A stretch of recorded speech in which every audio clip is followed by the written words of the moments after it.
ربنا مش هيقبلني، اكيد ربنا سبحانه وتعالى مش هيسامحني. انا بقول لك لو انا اللي بحاسب نفسي اكيد عمري ما هسامح نفسي بسبب اللي انا عملته، فعشان كده خليك معايا. صلى الله وزاد ثناه عليك يا رسول الله. بص، عشان تبقى عارف جملة ربنا مش هيسامحني او ربنا مش هيقبلني دي مش موجودة عندنا في الدين. ليه؟ لان رب العزة سبحانه وتعالى لما وصف المتقين في سورة آل عمران اللي هم اصلا لهم جنة عرضها السماوات والارض، قال عليهم والذين اذا فعلوا فاحشة او ظلموا انفسهم. يعني المتقين بيفعلوا الفواحش، ايوه المتقين يفعلوا الفواحش بسبب النفس الخطاءة وبسبب الشيطان، لكن بعد ما بيخطئوا بيتوبوا وبيرجعوا لرب العزة سبحانه وتعالى. فعشان كده ربنا سبحانه وتعالى قال لنا في القرآن وذكروا الله فاستغفروا لذنوبهم ومن يغفر الذنوب الا الله. ربنا سبحانه وتعالى قبلهم ودخلهم الجنة ووصفهم بالمتقين، لكن فيه شروط، واول شرط من الشروط دي وهو الندم. لازم تندم وتزعل انك عملت الذنب ده. النبي صلى الله عليه وسلم قال لنا في الحديث الندم توبة. عارف انت يعني ايه الندم توبة؟ يعني انا عملت الذنب وبعد الذنب ندمان وزعلان ان انا اخطأت في حق رب العزة سبحانه وتعالى، فعاوزين نندم دلوقتي في الدنيا عشان ما نجيش يوم القيامة ونندم ونقول يا ليتني كنت تراب، او ساعة ما نشوف جهنم والاهوال بتاعت يوم القيامة ما نندمش وينطبق علينا قول الله عز وجل واسروا الندامة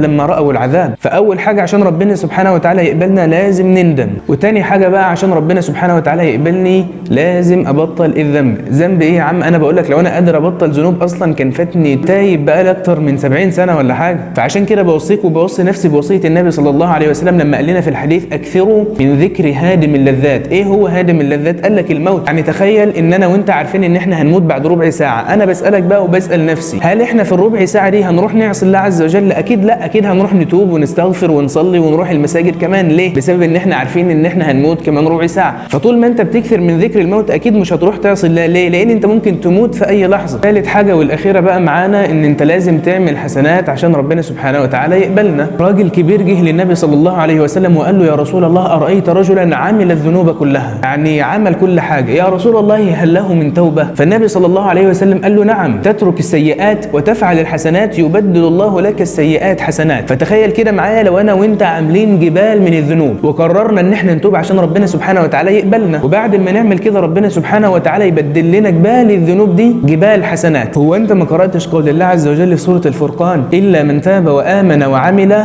عملا صالحا نتيجته ايه يا رب؟ فأولئك يبدل الله سيئاتهم حسنات وكان الله غفورا رحيما. والسلام عليكم ورحمة الله وبركاته.